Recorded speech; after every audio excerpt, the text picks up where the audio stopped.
Yo estoy estudiando el máster de Cooperativismo y Gestión Socioempresarial y más concretamente ahora mismo estamos estudiando el módulo de Experimentando Mondragón y otras organizaciones de economía social.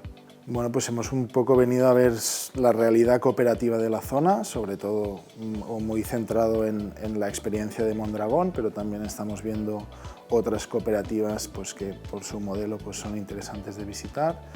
Y estamos pues, haciendo una experiencia inmersiva dentro del modelo y contactando pues, con las diferentes organizaciones, pudiendo hablar con ellas, viendo un poco lo bueno y lo malo del modelo, ¿no? Y cómo se organiza cada una de ellas en función del sector al que se dedican.